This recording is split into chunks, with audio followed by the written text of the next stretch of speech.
comments on the game, and then take your questions. No live streaming. First off, I want to thank the fan base, on an extremely hot day to come out of the dog walk. I thought it was packed. Probably it's as crowded as it's ever been that I can remember, especially for a game of that nature. So I appreciate the fan base coming out. Thought they stayed into the game, at least through the first half. And then our players played hard in spurts. Thought there were a lot of young guys that had a lot of jitters that needed to get those out. We got to grow up, and we got to grow up fast because the road in front of us is not easy. We're getting ready to play a team I got a lot of respect for and play in a place that is extremely difficult to play in. So a lot of the lessons learned today, I think our kids will learn from, hopefully gain a little confidence to get a little bit out of their system and get a little nerves out of the way. But certainly think that we need to improve, and we got a lot of areas we can improve in. With that, I'll open it up for questions. Kirby, they had a couple of players go down in that late going. Is that something that you and Will got together to decide to make that fourth quarter's in there? Yeah, we talked about it out there when his player was injured, and he just opted to do that. It's something they're allowed to do to make it 10 instead of 15, and he asked if it'd be all right. I said, yeah. So I don't know if that had anything to do with the players being injured, but they had a couple guys get cramps. He didn't think that any of the injuries were serious. Kirby, the defense played the edge really good, and they, you got to be happy with a shutout anytime, I guess, start off the season like that. Yeah, I'll be honest with you. I'm not one to shed light on a lot of positives, but I didn't think we played to the caliber that we probably should have. But I thought defensively, when you have a shutout in this day and age, it's hard to do, okay, especially against offenses that are in formations and rocketing and orbiting and doing things like that. It makes it tough to defend. But our kids played hard, and that's what we ask them to do. Coach, when you're rolling 4 running backs and all those receivers in, how much do those guys know when they finally get a play called for them, you better take advantage? Yeah, I don't think they think about it that way. I think they think about it like, if I have an opportunity to go block and crack, I thought that Riley was physical in his blocking today. I thought that Charlie had a couple good blocks, several guys. They look at it as, when my roll's up and they call on me to go block somebody, I better do it good or I might not be back in here. And the motivating factor is I've got to do great things without the ball, not necessarily great things with the ball. Coach, how did your team – oh, I'm sorry. Go ahead, Brandon. With interest, Robertson on the touch he had to find the opening for a touchdown. What was kind of your thought on that? He was a guy who you had said earlier in camp was conditioned. He had to go through the whole waiver process. So, what were your thoughts on this opportunity there? I was happy for him.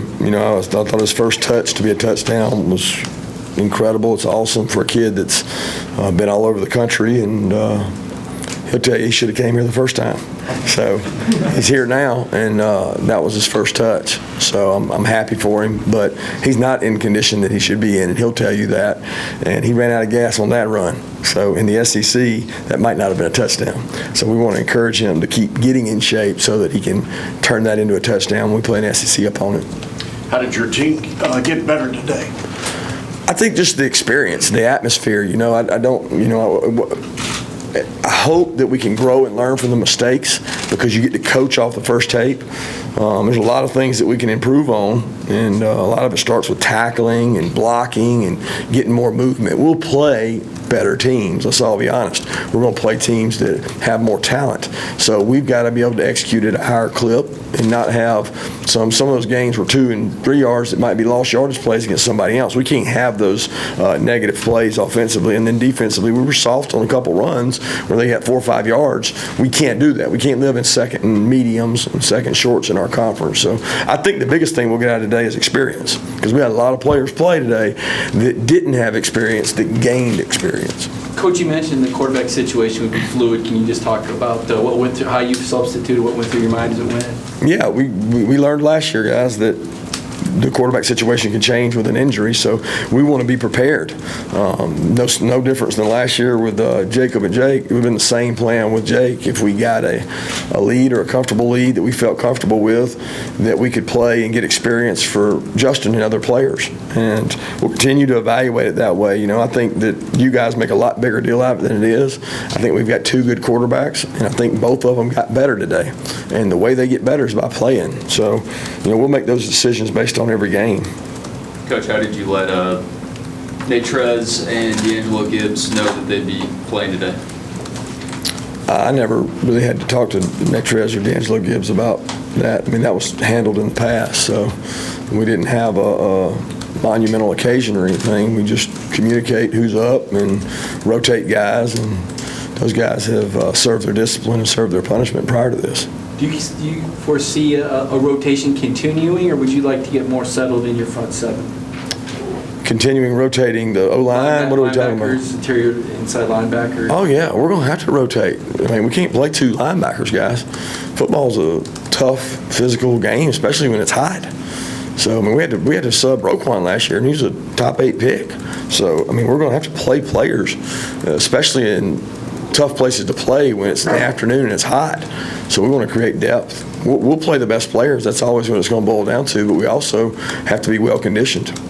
I know with the rules being what they are, you guys probably worked some on the whole targeting thing or whatever. What were your thoughts on James's penalty there? Yeah, just poor decision. The kid's playing tough, a lot of effort. We were subbing out.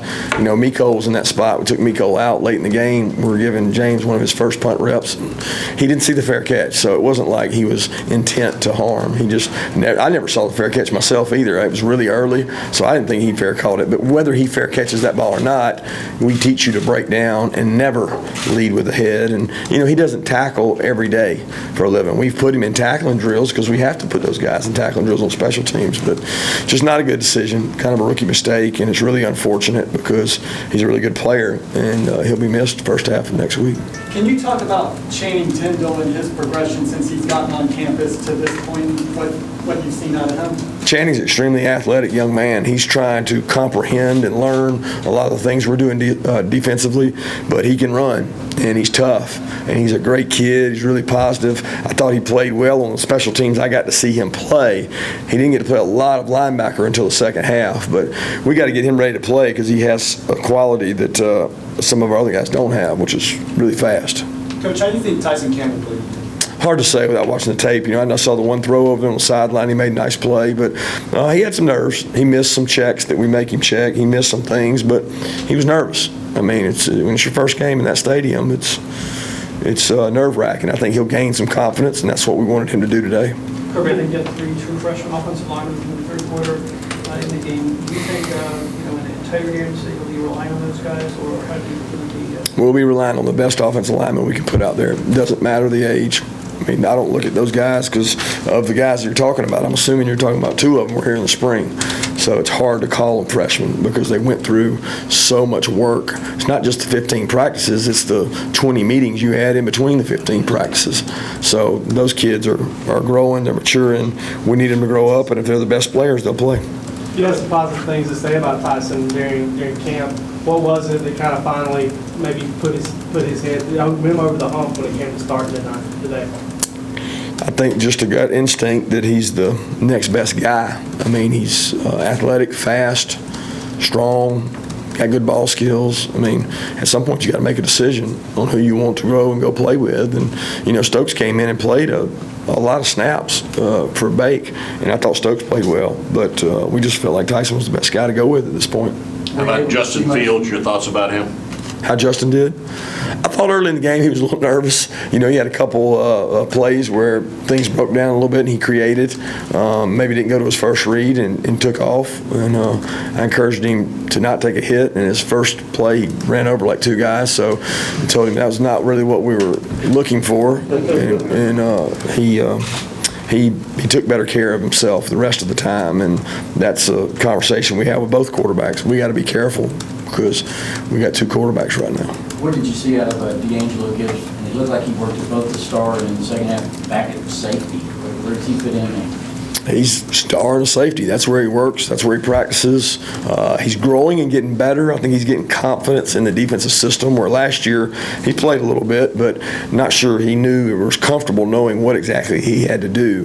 The safety position he's playing and the star position he plays are tied together.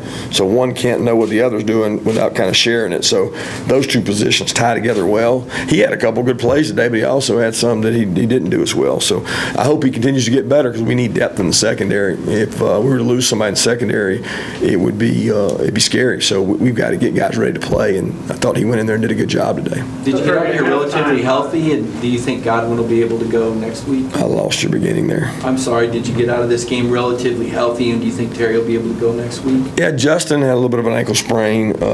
Justin Young had a little bit of a knee sprain. But I think, Justin was able to play. Fields was able to play with his.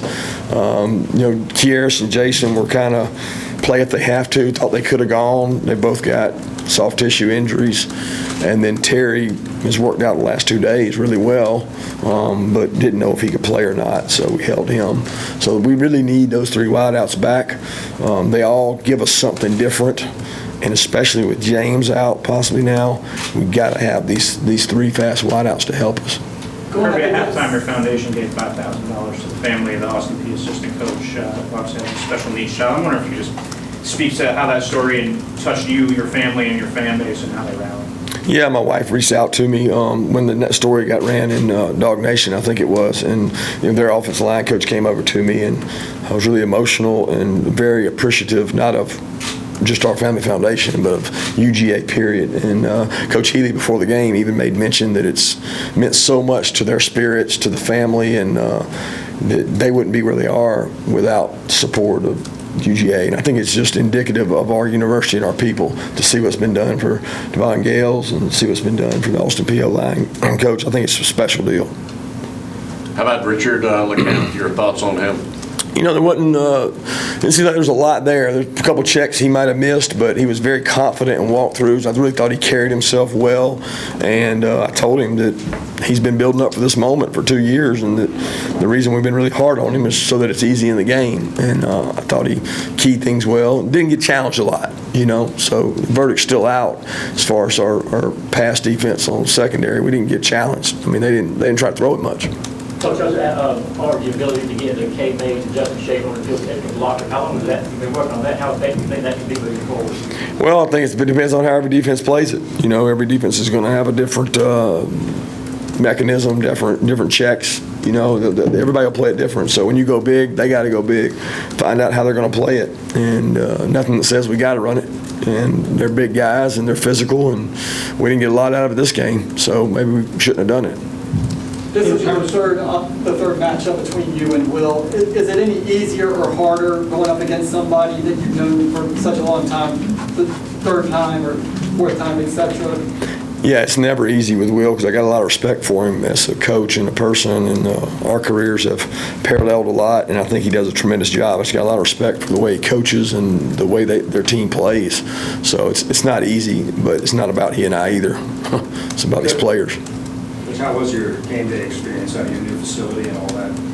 Well, it was a lot cooler. It was a lot roomier. I mean, we were able to flex and stretch and do a lot of things that we weren't able to do. I did get a little confused there at the end of the half. I was ready to go the other way before I realized why was everybody going the other way. But it's nice in there. It's a first-class facility, and I think the biggest benefit is if you guys ever let me get out of here, I get to go over and see 200 recruits. So let's speed it up.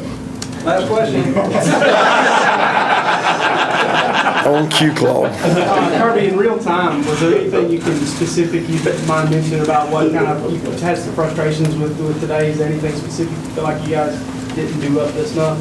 Just body language and demeanor on the field. There's times that we don't play with a sense of urgency, guys walking around, get up on the line, get set, and let's go. I thought there were times that we weren't real well conditioned, and we didn't get tested conditioned. We didn't get even, it was like we only played so many snaps, but we got to get up and go play. And there's body language would probably be the biggest thing that I was disappointed in. They got to get up and go play. Thanks. Stand up.